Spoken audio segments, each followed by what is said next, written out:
We are going to do a 3-yard quilt.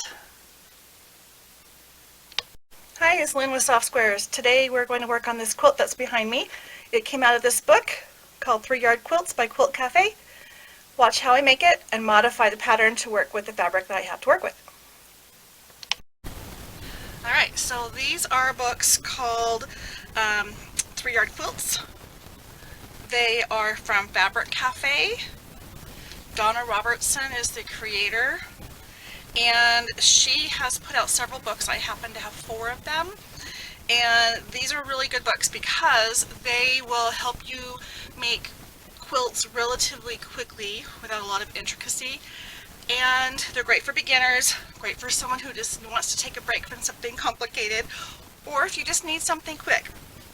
But there's 8 quilts in each book, and on the back it tells you what the patterns are.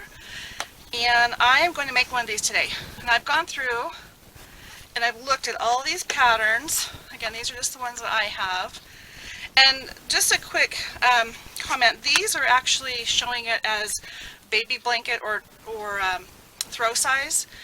She gives you information on how to make it a double, or sorry, how to double it to get a twin, or how to double it again to get a larger king queen size. So it's not just for the small ones, but with just 3 yards of fabric you'll get your front for a small blanket.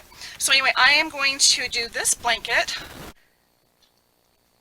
and my fabric is a little different. Instead of having 3 full yards of fabric, I have 6 half yards. Let's see, let's say this again. I have one of my fabrics is 2 half yards, but a slightly different fabric. One has a lighter background than the other, but they're the same line. And I want to use that for the center, and they're large prints. So this will be nice. This piece right here is actually a big print. I want to show you sugar pie would work. Oh, I didn't see that one earlier. That might work perfect for what I need. I might be rethinking this. I think I've got this in my head. This is what I want to make right now. But I like this one because I need a block that's big because I have a big print that I don't want to cut up. And I'll show you what we're looking at. We're looking at something like this, which we'll get to in just a minute. But what she's done with her patterns is she's broken it down by fabric 1, 2, and 3 and relates it to her picture. Really easy to follow her instructions and to visually see. So fabric 1 is the focal print and it's used in the border. Fabric 2 is background, and this is more your sashing and your binding. So the nice thing is you can change it up in any way you want, but she's letting you know fabric 1, 2, and 3 as she gives instructions in the layout of that and what you're doing with that. And I'm still thinking I want to do this one, but these prints are so big. Alright, well, before we get going, here's another one. I'm not really excited about this one right now. Let's look at the fabric and then I'll make a decision on which one I want to use. I'm also going to link the Fabric Cafe, and you can buy her books on Amazon or her website. There's probably others. I think Missouri Star even carries them, but they are not that hard to find, but they're called 3-Yard Quilts. Alright, and the book I'm doing it is out of pretty darn quick. This book came out, I thought it would give a year. It doesn't. 2019. Okay. Alright, so here's what I want to do. I have this 6 half-yard bundle of fabric. Okay, so this is the fabric I'm going to be using. It is called Watercolor Wishes. It is actually 6 1/2-yard bundles of the coordinating fabric. And as you can see, it's in a rainbow of color, starting with light to dark, but they're pretty much the same print. I have not opened this yet, so let's do this right now. And what I'm thinking to do with this is, I guess I don't need to keep this, is use 2 1/2 yards in place of a 1 yard for my fabric. Now, because I hadn't opened this, I didn't know what I was in for. And I'll be honest, I thought they were all this bigger print. I like that. That gives me a secondary print. Okay, so really, I don't know if you can see this. This looks like a navy. This is not the same one. Okay. You know, we're going to open these up because I can tell they're the same line. Wow, that's a big print. See why I want to use big blocks? So these two definitely are the same line, and I could get away with using both of them as a 1 yard piece because they both have the navy background. Interesting. Let me back up a little bit, give you a better view of what I'm looking at.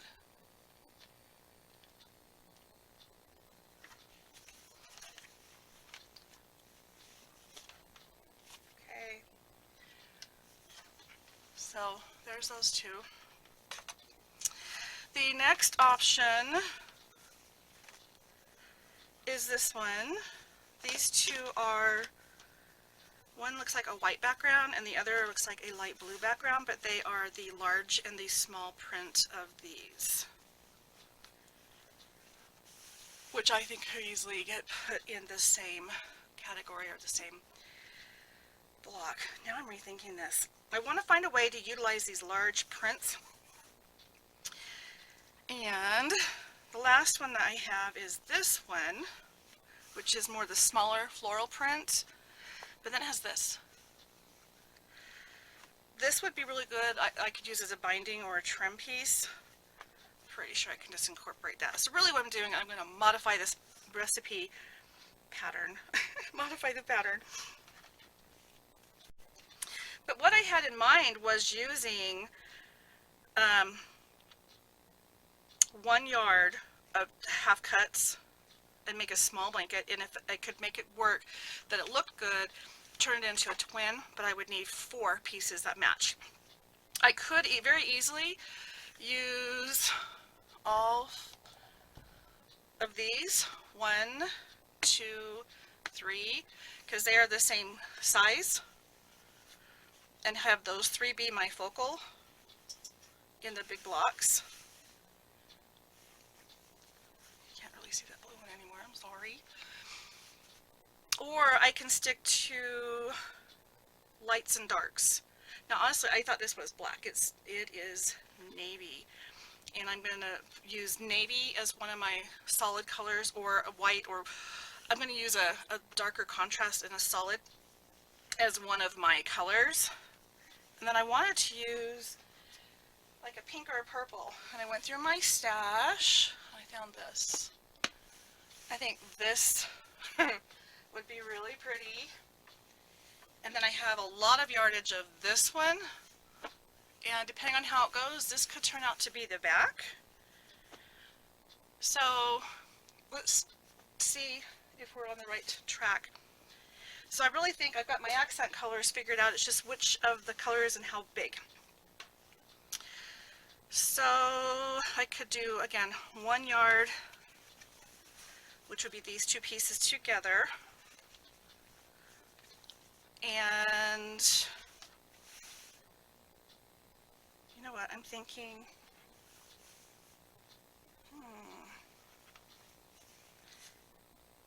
I don't know what to do now. It's not what I thought it was. I was really thinking I had 6 different colors, same size pattern, and I could do like a rainbow and get 2 lights and 2 darks. I definitely like the idea of the darks for some reason. I got some thinking to do. These are pretty.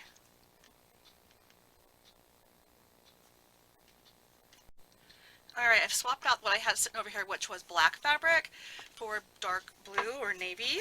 And I'm thinking I might, excuse me, I'm still torn what to do here. Definitely want these blocks right here to be, let's go to the bigger picture. Okay, I'm definitely wanting these big blocks in here. They're going to be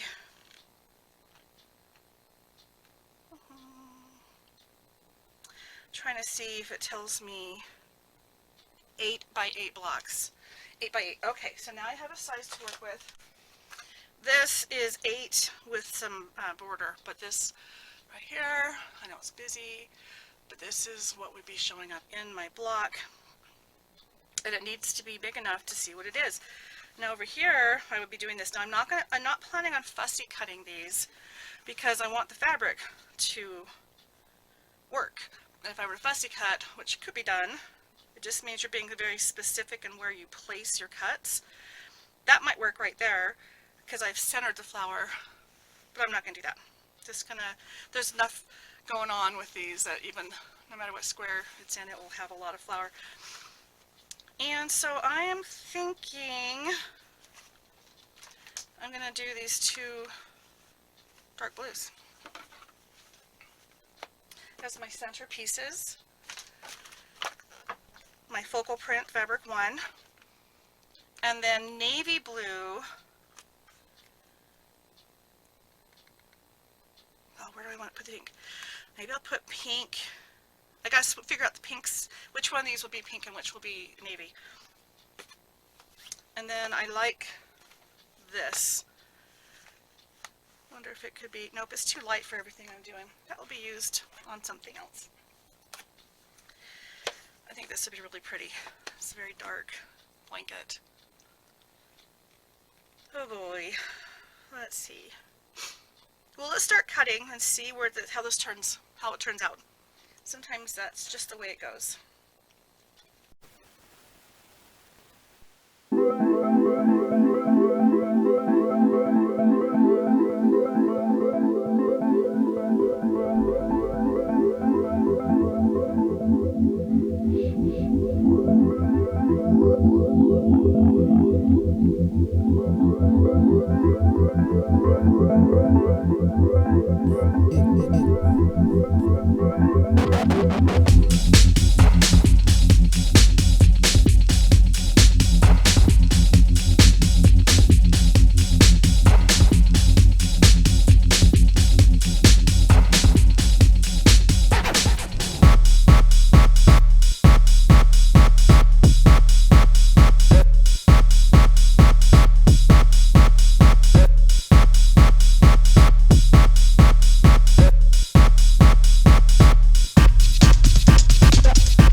I'm standing in my hallway looking at this quilt. I've laid it out, and I ended up using 1.5 yards of fabric, and I added this one right here in the middle that has a white background, and I think it looks pretty good. So I was able to make it, what, 6 by 8 now? 6 by 9? 1, 2, 3, 4, 5, 6, 7. 1, 2, 3, 4, 5, 6, 7, 8, 9. 7 by 9.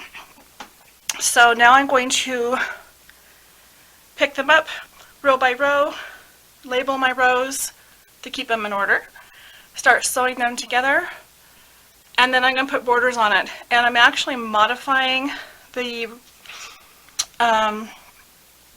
pattern. I'm going to make this a twin size, with it being 1.5 times and some bigger borders. That is easy to do.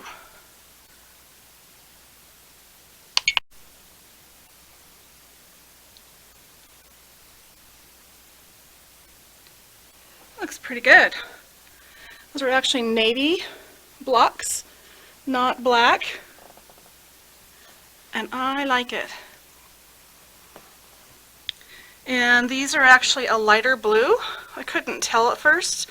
So we've got navy, like a periwinkle blue, and then white, all with the same flowers, and it's looking really good. So I'm using my design wall, which is in my hallway.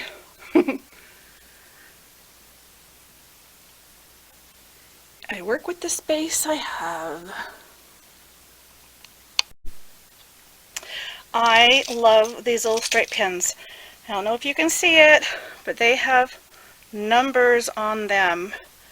And so when I pick up my blocks off the wall, they get a number assigned to them. So this is row 9, row 8.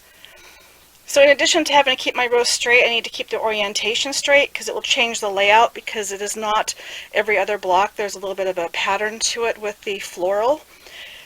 So my trick to keeping things straight, and if I had really paid attention, I could have cared about direction on this. The flowers I really didn't, but if you have a directional print, that's even more important.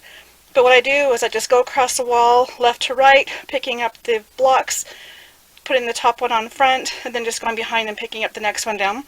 And then as I sew these together, I keep this number on the very first block of that row until the row is done. And then even after that, I leave it on until I've sewn the rows together, because trust me, you can put the rows in the wrong order. You can also make them backwards. Guess how I know? Anyway, so orientation. This means it's the top because I could read it. And this is my system. I always put the pin at the top, even if I'm using like one of these, like this yellow pin, and pinning a number down. Same thing, I'm always going to put the top closest to the top of the block in case it makes a difference, top from bottom. And you'd be surprised how often that does matter. So here are my groups. They're just numbered. And I used to use papers until I found these pins, and depending on how many projects I have going on, these pins will work with quite a few. So now I'm going to start sewing my rows together. Then you'll see how I utilize my design wall with the magnetic strips on it. That's what those black bars are, and the magnets at the very top.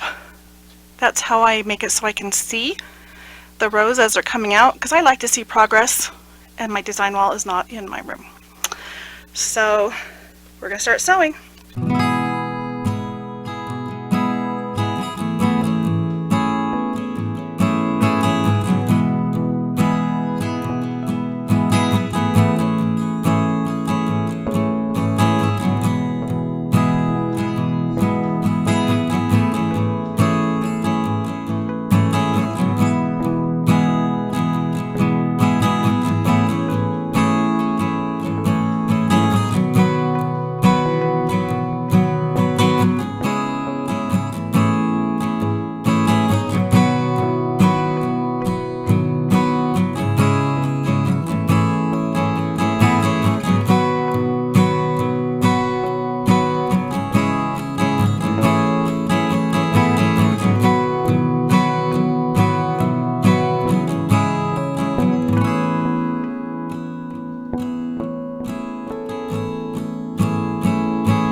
Alright, so when you're pressing, I highly recommend that you press consistently either to the big block or away from the big block.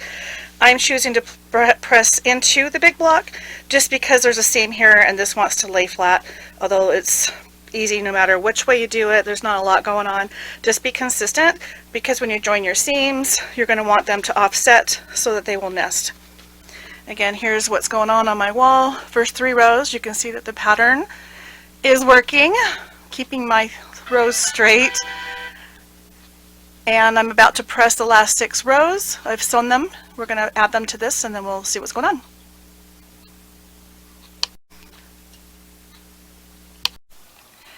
Here it is on the wall, all 9 rows. Let's look a little closer.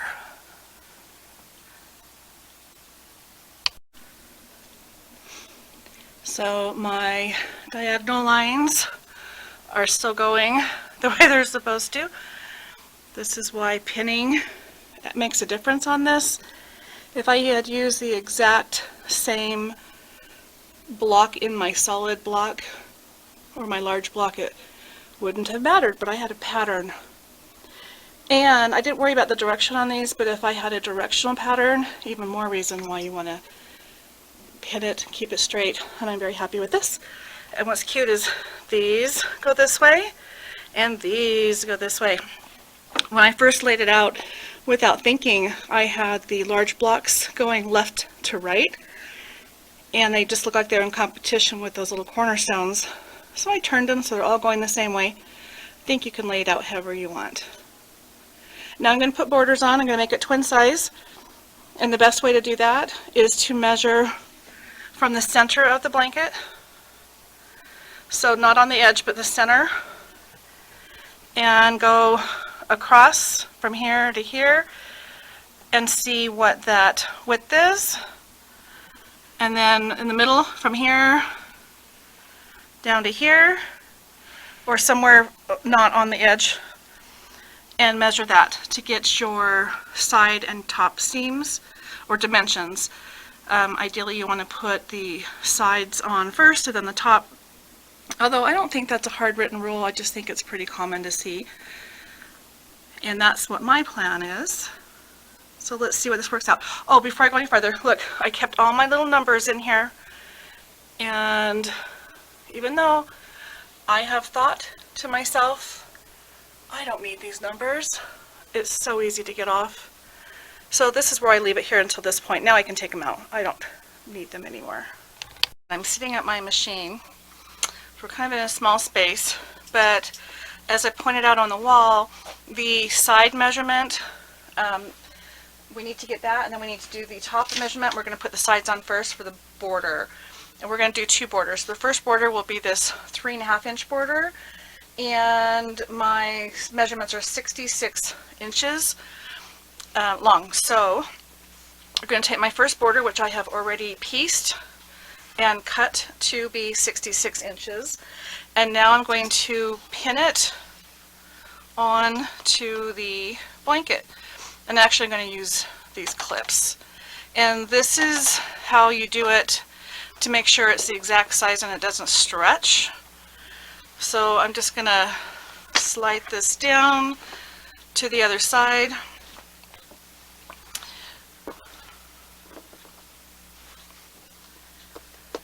And pin that side too.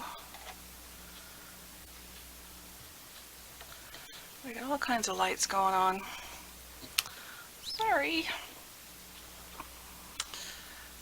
Good old plastic table there. Okay, so you know, you can't see what I'm doing, but I'm finding the middle just by stretching it across me, and I put the middle of the binding in the middle of the blanket, and I've got them pinned. And now we're going to ease this in.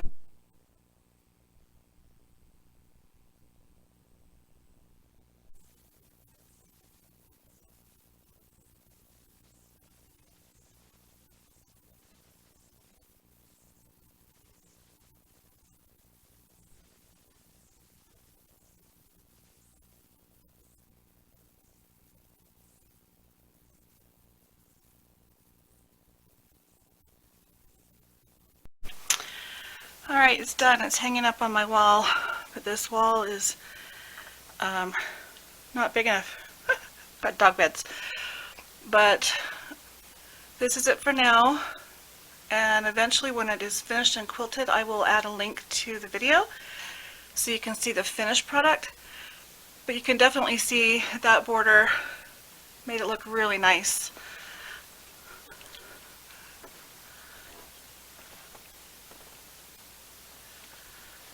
So I used an 8-inch border on the outside and 3.5-inch border for the blue, and we are basically now at a twin size.